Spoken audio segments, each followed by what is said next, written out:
다듬어 가시는 하나님이라는 제목으로 말씀 전할 때에 많은 은혜 받으시기 바랍니다. 오늘의 핵심 주제는 하나님이 생각하시면 문제는 해결된다. 하나님이 생각하시면 문제는 해결된다. 오늘 말씀은 야곱이 하란에 살 때 하나님께서 어떻게 역사하셨는지를 보여주고 있습니다. 하나님은 야곱만이 아니라 야곱의 두 명의 아내죠. 여족장들인 레아와 라헬에게도 역사하셔서 하나님이 누구신지에 대해서 알려주고 계십니다. 레아는 야곱의 첫 번째 아내죠. 원래 라헬이 첫 번째 아내가 되어야 되는데 아버지의 계략으로 말미암아서 첫 번째 아내가 되었습니다. 그러니까 당연히 남편의 사랑을 받지 못했습니다. 라헬은 원래 자기가 첫 번째 아내가 됐어야 돼요. 그런데 두 번째 아내로 남편의 사랑은 많이 받았지만 아이가 없었습니다. 이러한 결핍 속에서 두 여인은 하나님을 만나게 됩니다. 결핍을 채우실 수 있는 분은 오직 하나님 한 분이시기 때문에 그렇습니다. 레아는 남편의 사랑을 원했지만 사랑받지 못해서 하나님께서 불쌍히 여겼습니다. 하나님께서는 남편의 사랑을 받지 못하는 레아를 불쌍히 여기셔서 아들 6명과 딸 1명을 낳게 하셨습니다. 또 레아의 동생이면서 야곱의 사랑을 받은 라헬은 처음에 하나님을 잘 몰랐어요. 그래서 남편한테 막 나 아기 낳게 해달라고 막 졸라요. 때를 써요. 그런데 나중에는 자식을 낳게 해주시는 분이 하나님밖에 없다는 것을 알게 되면서 기도하면서 하나님을 알게 됩니다. 22절부터 24절 말씀 함께 읽습니다. 하나님이 라헬을 생각하시니라. 하나님이 그의 소원을 들으시고 그의 태를 여셨으므로 그가 임신하여 아들을 낳고 이르되 하나님이 내 부끄러움을 씻으셨다 하고 그 이름을 요셉이라 하니 여호와는 다시 다른 아들을 내게 더하시기를 원하노라 하였더라. 아멘. 성경은 하나님이 라헬을 생각하셨다 이렇게 말하고 있습니다. 영어 성경은 생각하셨다를 remember로 번역하고 있어요. 그러니까 하나님께서 기억하셨다라는 것이죠. 하나님께서 기억하셨다는 것은 기도를 들으셨다와 같은 뜻입니다. 라헬의 소원은요, 사랑하는 남편 야곱의 아들을 낳는 것이었습니다. 고대 근동에서 이 아들을 낳는다는 것은 단순히 자식을 낳는다는 개념이 아닙니다. 남편이 죽은 후에 이 여자들이 기댈 곳이 필요하잖아요. 피난처, 보호처가 필요하잖아요. 그런데 이 역할을 누가 하냐면은 이 아들이 해주는 겁니다.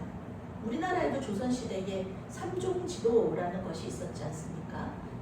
그 결혼하기 전에는 아버지를 따르다가 결혼하고 나서는 남편을 따르고 남편이 죽으면 아들을 따라야 한다는 것이죠.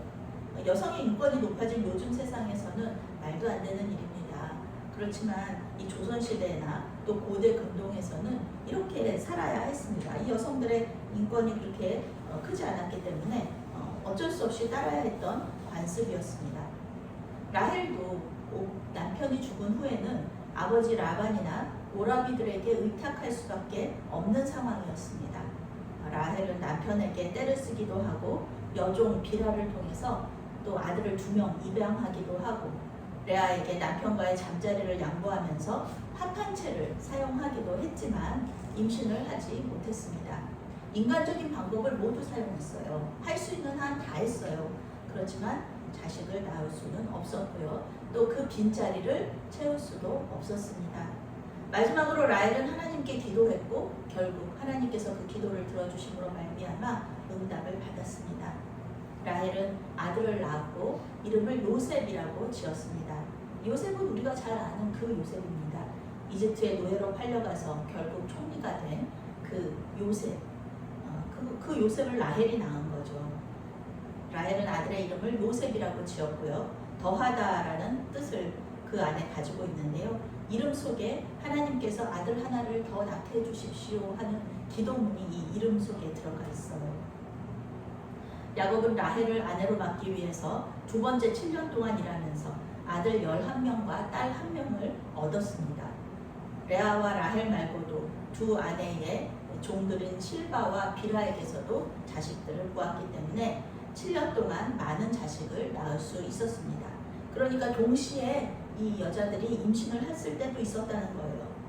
이제 아버지 이삭이 말한 대로 라반의 딸들과 결혼도 하고 자식도 얻었습니다. 그러니 이제 아버지 집으로 돌아가야 되겠죠. 사랑하는 라헬이 아들을 낳았어요. 사랑하는 라헬이 낳은 아들, 그 아들을 통하여서 하나님께서 역사하시겠다고 생각을 했던 거예요. 이제 자손들이 하늘의 별처럼 많아지고 바닷가의 모래처럼 많아질 조건이 완성되었다고 자기가 생각하는 거예요. 야곱은 아버지 이삭이 그랬듯이 또 자신이 그랬듯이 장자권과 축복권이 한 사람에게 이어질 것이라고 생각했어요. 그리고 그 한 사람이 바로 요셉이라고 생각을 한 것이죠. 그런데 실제로 장자권과 축복권은요, 이제 더 이상 한 사람에게 이어지지 않습니다. 족장은 아브라함과 이삭과 야곱으로 끝이 나요. 요셉은 족장이라고 부르지 않습니다. 성경에서도 신학에서도 계속 그러잖아요. 아브라함의 하나님, 이삭의 하나님, 야곱의 하나님이라고 세 족장만 나오고요. 그 뒤에는 나오지 않습니다. 요셉의 하나님이라든지 이런 얘기는 나오지 않아요. 아브라함에게 약속하신 복은 이제 야곱의 12아들에게 분배가 됩니다. 12아들이 모두 골고루 가지게 됩니다. 이 12아들 12지파가 되고 이스라엘 나라가 되기 때문에 그렇습니다. 25절부터 28절 말씀 함께 읽겠습니다. 라헬이 요셉을 낳았을 때에 야곱이 라반에게 이르되 나를 보내어 내 고향 나의 땅으로 가게 하시되 내가 외삼촌에게서 일하고 얻은 처자를 내게 주시어 나로 가게 하소서. 내가 외삼촌에게 한 일은 외삼촌이 아시나이다. 라반이 그에게 이르되 여호와께서 너로 말미암아 내게 복 주신 줄을 내가 깨달았노니 네가 나를 사랑스럽게 여기거든 그대로 있으라. 또 이르되 내 쌀값을 정하라. 내가 그것을 주리라. 야곱이 라헬을 아내로 맡기 위한 두 번째 7년이 지났어요. 야곱은 이제 집으로 돌아가겠다고 장인인 라반에게 이야기합니다. 성경은 7년 동안 품삯도 받지 않고 이 대가족, 이 야곱 가족이 어떻게 살았는지 말해주지 않습니다. 성경이 말하는 것은 그저 레아와 라헬이 자식 낳기 경쟁을 했다는 것뿐입니다. 이 과정에서 야곱은 두 아내 사이에서 무력한 사람으로 그려집니다. 아내들이 말하는 대로 여종들을 아내로 비라와 실바에게 들어가서 자식을 낳기도 하고, 그런데 이 야곱은요 그 와중에도 외삼촌이면서 또 장인인 라반과의 계약을 굉장히 성실하게 이행합니다. 품삯도 받지 않는데요 열심히 해요. 라반의 재산이 괄목할 만하게 눈에 띄게 많아질 정도로 라반이 이렇게 이 야곱을 못 가게 막을 정도로 일을 열심히 했어요. 라반은 이 모든 것이 야곱으로 말미암아 주님께서 복을 주신 것이라고 고백합니다. 야곱이 성실한 일꾼이었고요. 하나님께서 야곱과 함께 하시면서 복을 주셨기 때문에 라반이 매우 부유해졌다. 이렇게 성경이 말하고 있어요. 우리가 요셉 이야기를 읽어보면 요셉이 가는 곳마다 모든 일들이 형통하고 잘 되고 그 집이 잘 되잖아요. 그런 게 처음이 있는 일이 아니에요. 벌써 이게 두 번째라는 것입니다. 요셉이 애굽에서 가는 곳마다 복의 통로가 된 것, 이것은 아버지를 닮은 거죠. 야곱이 먼저 라반의 집에서 복의 통로가 되었다는 겁니다. 그러니 라반은 야곱이 가나안 땅으로 돌아가는 것을 원하지 않는 거죠. 아주 큰 일꾼인데요. 성실한 일꾼인데요. 품삯을 주든지 안 주든지 상관도 없이 열심히 하는데요. 그러니까 집으로 돌려보내기가 싫었던 거고요. 또 집으로 돌아가면은 이 야곱이 여동생 어머니 라반의 여동생이면서 야곱의 어머니 리브가한테 시시콜콜이 다 얘기할 거 아니에요. 14년을 품삯 한 푼도 안 주고 나를 부려먹었다. 그리고 외삼촌이 작은 딸 주겠다고 약속해놓고 큰 딸을 먼저 들여보냈다. 이런 얘기를 들었을 때 리브가한테 체면이 깎일 행동이잖아요. 그러니까 그것도 마음에 걸리고 또 사랑하는 딸들과 손자들, 손녀들과 헤어지는 것도 싫었기 때문에 가지 말라고 붙잡은 거죠. 지금까지 14년이나 품삯도 주지 않고 부려먹었으면서 이제 그거는 끝난 거예요. 14년 동안 자기는 빚진 거 하나도 없는 거예요.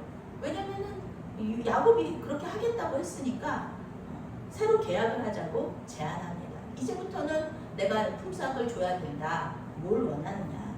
이제까지 일한 것은 라헬을 얻기 위한 것이었으니 계약은 끝이 났고 새로 계약을 맺자. 그런데 라반은요, 사기꾼에다가 탐욕스러운 사람이었습니다. 야곱이 절대 의지해서는 안 되는 사람이었어요. 야곱은 형 에서를 피해서 라반에게 의지하기 위해 하란으로 왔지만 14년을 그를 위해서 일하면서 깨달은 것, 그것은 사람 의지하면 안 된다는 것이었습니다. 그런데 아직 야곱의 믿음은 하나님만 의지하는 거에까지 이르지 못하고 있어요. 하나님은 야곱과 라헬과 또 레아를 이렇게 그들의 결핍을 다루시면서 그들의 믿음을 다듬어가고 계십니다. 31절 말씀, 32절 말씀 함께 읽겠습니다. 라반이 이르되 내가 무엇으로 내게 주랴? 야곱이 이르되 외삼촌께서 내게 아무것도 주시지 않아도 나를 위하여 이 일을 행하시면 내가 다시 외삼촌의 양떼를 먹이고 지키리이다. 오늘 내가 외삼촌의 양떼에 두루 다니며 그 양 중에 아름진 것과 점 있는 것과 검은 것을 가려내며 또 염소 중에 점 있는 것과 아름진 것을 가려내리니 이 같은 것이 내 품삯이 되리이다. 고대 근동에서 이 야곱 시대에 목자의 품삯은요, 돌보는 양떼가 낳은 새끼의 10%에서 20%를 가지는 겁니다. 그러니까 돌보는 동안에 양떼가 새끼를 10마리를 낳았어요. 그러면 한 마리나 두 마리는 이 목자가 가지는 거예요. 그게 품삯이에요. 그런데 야곱은 자신이 돌보는 양떼가 낳은 새끼들 중에서 아롱진 것, 얼룩이, 그리고 점 있는 것, 그리고 검은 것을 품삯으로 받겠다고 말합니다. 이때 당시에 양은 거의 흰색이었고요. 염소는 거의 까만색이에요. 그러니까 이 흰색과 흰색 양이 짝짓기를 하면은 흰색이 태어나겠죠. 검은색과 검은색 염소가 짝짓기를 하면 검은색이 태어나겠죠. 그런데 야곱은 이 두 양들에 대해서는 내가 소유권 주장하지 않겠다. 나는 아롱진 것, 그리고 양떼 중에서도 검은 것, 얼룩이, 그것만 내가 태어나는 그 모든 것들은 다 내가 가지겠다라고 얘기를 하는 거예요. 그러니까 라반이 생각하기에 이거는 그 10% 20%보다 더 적게 얻는 거처럼 생각이 드는 거예요, 자기가. 그리고 또 자기들이 이렇게 가지고 있는, 라반이 가지고 있는 그 양떼들 중에서 아롱진 거 있을 거 아니에요. 검은 양 있을 거 아니에요. 그거는 전부 다 빼서 자기 아들들한테 줘요. 그러니까 이런 야곱의 제안에 응응하고 모든 것을 골라내어서 아들한테 보내고, 야곱의 양떼에는 검은 그 염소, 하얀 양밖에는 없는 거예요. 아롱지고 얼룩이 있는 새끼들이 태어날 가능성을 원천적으로 봉쇄하는 겁니다. 그런데 이게 과학적으로 절대로 있을 수 없는 일이 일어나요. 원래도 양이나 염소 중에 얼룩이들은, 아롱진 것들은 귀한데 검은 양은 드물게 볼 수 있는데, 그래서 동화 속에서도 그런 동화가 있거든요. 흰 양떼 속에서 검은 양 한 마리가 태어나가지고 그 검은 양 한 마리가 많은 양떼들한테 이렇게 따돌림 당하는 그런 동화들이 있어요. 그런데 이렇게 드물게 태어나는 아이들인데 지금은 3일 거리로 있어가지고 그 동물들이 서로 짝짓기하러 올 수가 없는데 과학적으로 절대 일어날 수 없는 일이 일어납니다. 37절부터 39절 함께 읽습니다. 야곱이 거드나무와 살구나무와 신풍나무의 푸른 가지를 가져다가 그것들의 껍질을 벗겨 흰 무리를 내고 그 껍질 벗긴 가지를 양떼가 와서 먹는 객천의 물 구유에 세워 양떼를 향하게 하며 그 떼가 물을 먹으러 올 때에 새끼를 베니 가지 앞에서 새끼를 뱀으로 얼룩얼룩한 것과 점이 있고 아름진 것을 낳은지라. 아멘. 이제부터 야곱이 맡아서 돌보는 양들은 모두 흰색이에요. 염소는 모두 검은색이에요. 시작부터 얼룩이가 태어날 가능성은 없습니다. 그런데 야곱이 라반에게 제안한 이유가 있겠죠. 벌써 이 야곱은 14년 동안 라반의 양을 돌봤고요. 원래도 이 사람은 야곱은 집에 있을 때부터 목자였어요. 형은 사냥꾼이었지만 원래도 이 사람은 목자였단 말이에요. 그러니까 노하우가 있는 거죠. 그것은 버드나무와 살구나무와 신풍나무의 가지를 벗기고 흰 무늬를 내서 이 짐승들이 짝짓기를 할 때 그것을 보면서 짝짓기를 할 수 있도록 하는 것이에요. 그 당시에는 짐승이 새끼를 뵐 때에 눈앞에 뭐가 있으면은 그것이 영향을 준다고 생각하는 그런 사상이 있었어요. 비과학적이고 미신적이죠. 그런데 이런 방법들이 통했다는 것입니다. 물론 이것은 하나님께서 하신 일이죠. 무슨 나뭇가지를 본다고 해가지고 이런 일이 벌어져요. 양과 염소들이 물을 먹으러 와서 짝짓기를 할 때 이 나뭇가지를 보면은 아롱진 양과 염소가 태어나고 검은 양이 태어났다는 거예요. 야곱이 인정하지 않을 수도 있어요. 자기가 생각한 거는 자기는 이걸 자기가 발견했다고 생각할 수도 있어요. 그렇지만 이것은 하나님께서 역사하신 일입니다. 유전학적으로 있을 수가 없는 일이에요. 야곱은 여기서도 속임수를 써요. 어떤 속임수냐 하면은 건강한 양과 염소가 짝짓기를 할 때는 이 나뭇가지를 갖다 놓는 거예요. 그런데 이 약한 양과 염소가 짝짓기를 할 때는 나뭇가지를 세워두지 않아요. 그러니까 결과적으로 얼룩이들은 전부 다 건강한 애들이고 양과 그 흰색과 검은색의 그 일반적인 평범한 양과 염소들은 약하게 태어나는 거예요. 그러니까 자기는 건강한 애들의 주인이 되고 약한 짐승들은 모두 라반의 소유가 되도록 그렇게 만드는 거예요. 자기가. 창세기를 기록한 모세는 이에 그 사람이 매우 번창하여 양떼와 노비와 낙타와 나귀가 많았더라 이렇게 말하면서 30장을 정리하고 있어요. 하나님께서 함께하는 사람에게는 어떠한 것도 장애물이 될 수 없다는 것입니다. 실제로 아브라함과 이삭과 야곱은요 모두 가나안 땅에 있을 때 부자가 된 게 아니에요. 자기들 고향에 있을 때 부자가 된 것이 아니라 애굽 블레셋 하란에서 거부가 돼서 고향으로 돌아갑니다. 외국에 있을 때예요. 얼마나 외국에 있을 때 힘들어요. 돈 벌기가 쉬운가요? 우리 외국인 노동자들을 봐도 그렇고 우리 독일로 갔던 광부들과 또 간호사로 갔던 많은 우리 국민들도 그렇고 또 미국에서 열심히 돈 버시는 분들, 외국에서 많이 돈 버시는 우리 디아스포라 한인들 보면 알잖아요. 돈 버는 게 얼마나 힘든지. 정말 그 많은 사람들 중에서 한두 사람 우리가 볼 수 있잖아요. 뉴스에서. 그런데 이렇다는 거예요. 외국에 있을 때 그 어려움 속에서도 형통했다. 야곱의 아버지 이삭은 가뭄이 들었을 때 농사를 지어서 100배의 결실을 얻었습니다. 성경은 여호와께서 복을 주셨기 때문에 이러한 놀라운 기적의 사건들이 일어났다고 말하고 있어요. 야곱도 하나님께 복을 받아서 그래요. 하나님께 복을 받아서 그 약속 지키시려고 언약 지키시려고 그래서 이 거부가 될 수 있었다는 겁니다. 번창이라는 단어 자체가 깨뜨리다, 돌파하다, 증가하다라는 뜻을 가지고 있습니다. 어떤 장애물도 하나님의 역사를 방해할 수 없다는 거예요. 하나님의 역사, 하나님의 복이 돌파한다는 거죠. 어떤 장벽도 무너뜨린다는 거예요. 낙타는 이 당시의 부의 상징이었죠. 그런데 낙타가 많았다고 그랬어요. 이것은 야곱이 하나님께 복을 많이 받았다는 것을 말해주는 것입니다. 어느 누구도 하나님의 역사를 막을 수가 없다는 것입니다. 오늘 말씀은 야곱이 하란에서 자녀들을 많이 낳고 양떼와 염소떼도 새끼를 많이 낳아서 거부가 된 이야기를 우리에게 들려주고 있습니다. 구약시대에 자녀가 많고요. 또 재산이 많고 건강한 것 이것은 하나님의 축복으로 받아들여졌습니다.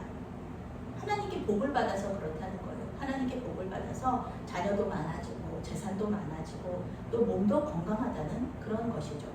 물론 신약에 와서는 이런 눈에 보이는 이런 풍부한 물질적인 복보다는 영적인 복의 중요성이 커졌지만 구약시대에는 아브라함과 이삭과 야곱이 받은 복이 하나님의 존재를 알려주는 거였어요.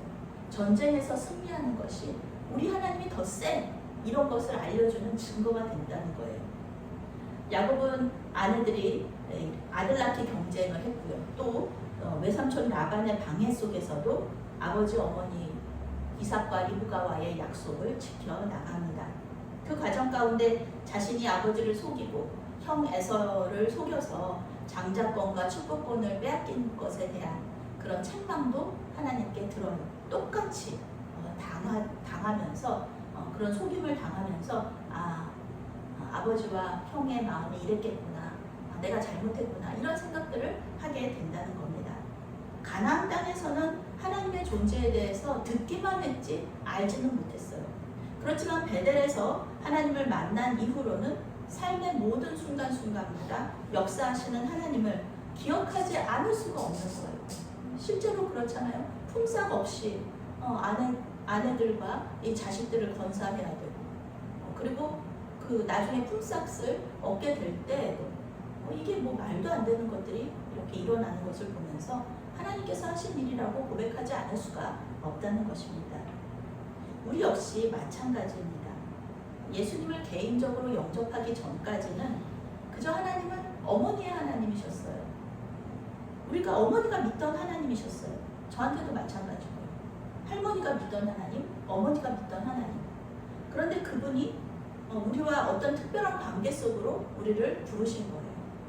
어떤 순간에 예수님을 만나고 그분을 나의 주님으로 영접한 그 순간부터 우리는 새로운 믿음의 여정을 따라가게 되는 겁니다. 이제는 우리 마음대로 살 수 없게 되었죠. 어떻게 우리 마음대로 살아요? 우리 안에 성령께서 내주하시면서 격동하신다는 우리를, 그 열망을 계속해서 말씀하시는데 우리가 우리 마음대로 살 수가 없죠.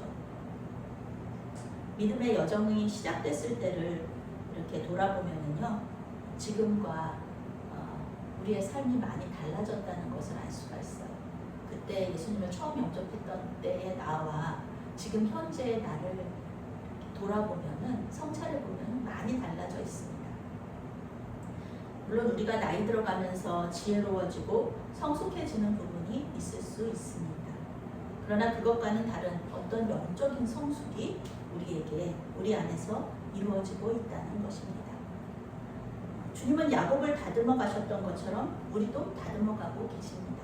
신학적으로는 이 과정을 성화라고 불러요.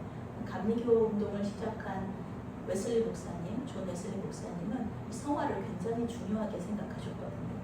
예수님을 계속해서 닮아가는 그 과정, 그것이 바로 성화라는 것입니다.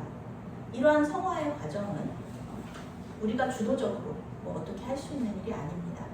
예수님은 하나님이신데 우리가 어떻게 하나님을 닮아갈 수 있겠습니까? 우리 힘으로는 안 되죠. 성화의 과정은 온전히 성령께서 주장하시는 거예요. 성령께서 주관하십니다. 그래서 우리가 할 수 있는 거예요. 우리 안에 내주하시는 성령님은 우리를 도와주시는 분이시다.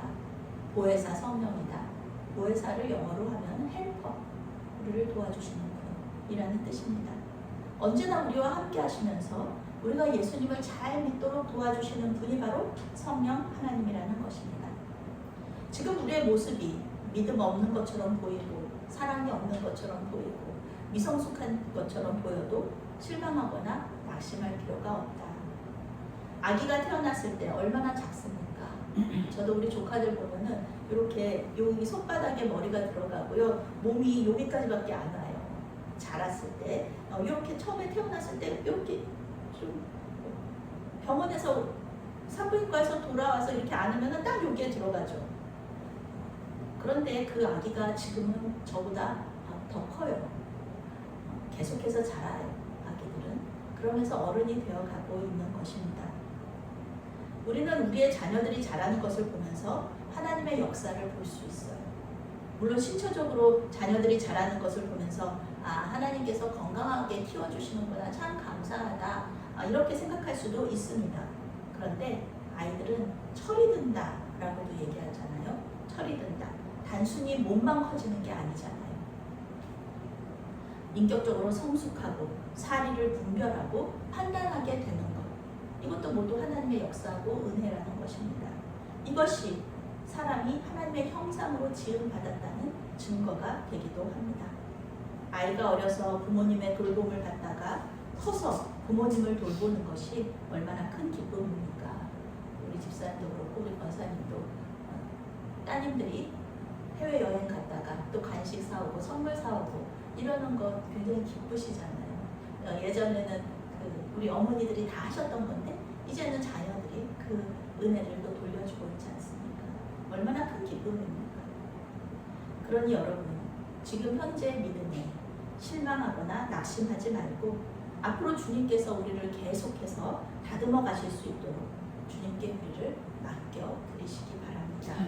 성령께서 우리에게 끊임없이 말씀하시는데 그 인도하심을 따르시기를 바랍니다. 이 핑계 저 핑계 대면서 피하지 말고 성령께서 주시는 열망에 순종하시기 바랍니다. 주님께서는 순종의 결과에 관심이 있으신 게 아니에요. 주님께서는 순종을 하느냐 하지 않느냐 그것에 관심이 있으시거든요. 용기를 내시기 바랍니다. 하나님께서 우리와 함께 하시면서 우리를 다듬어 가신다는 것을 믿으시기 바랍니다. 하나님은 좌충우돌하는 야곱의 가정과 일터에서 역사하여 주셨듯이 우리의 가정과 삶 속에서도 역사하고 계십니다. 우리가 민감하게 주님을 찾으면요, 주님께서 일하시는 것을 볼 수 있습니다. 저도 오늘 아침에 출근하면서 버스를 타고 정릉교회 앞에서 내려서 거기서 이제 전철로 갈아타고 오는데 정릉교회가 굉장히 크고 아름답습니다. 예배 시간이기 때문에 예배 시간 전이지만 이렇게 많은 분들이 오셔서 봉사하시기도 해요. 그런데 오늘은 그런 마음, 항상 거기를 지나가는데 오늘은 그런 마음 주시는 거예요. 내가 정릉교회 목사님, 이렇게 큰 교회를 담임하시는 정릉교회 목사님과 또 이렇게 어깨를 담임 목사라는 직분을 똑같이 가지고 어깨를 나란히 하고 있구나, 그런 생각을 하니까 너무너무 감사한 거예요. 하나님께서 나를, 부족한 나를 부르셔서 이 큰 교회를 담임하시는 정릉교회 목사님과 똑같이 이렇게 담임 목사로 불러주셨구나 생각을 하니까 굉장히 감사하고, 그때 하나님의 임재를, 하나님께서 나와 함께 계시다는 것을 이렇게 깨달을 수가 있었습니다. 우리가 민감하게 주님을 찾으면 주님께서 일하시는 것을 볼 수 있다. 주님을 믿는 사람에게 우연은 없습니다. 8월의 첫 주일 예배를 주님께 드리면서 지난 시간을 감사하고 아픔 후의 시간도 주님께서 우리를 다듬어 가시고 맡겨드리는 저와 여러분이 되시기를 바라겠습니다. 아멘. 사랑의 하나님, 우리가 이만큼 살게 된 것도 주님의 은혜이고 이렇게 가지게 된 것도 주님의 은혜임을 고백합니다. 부지런하고 열심히 살아온 모든 삶의 과정 속에서 우리와 함께하여 주셨음에 감사합니다. 우리의 인간적인 노력들이 지금의 우리를 만든 것이 아니라 하나님께서 하셨음을 믿습니다. 우리를 맡겨드리오니 우리를 다듬어 주시어서 예수님 닮아가게 하여 주시옵소서. 예수님의 이름으로 감사하며 기도했사옵나이다. 아멘.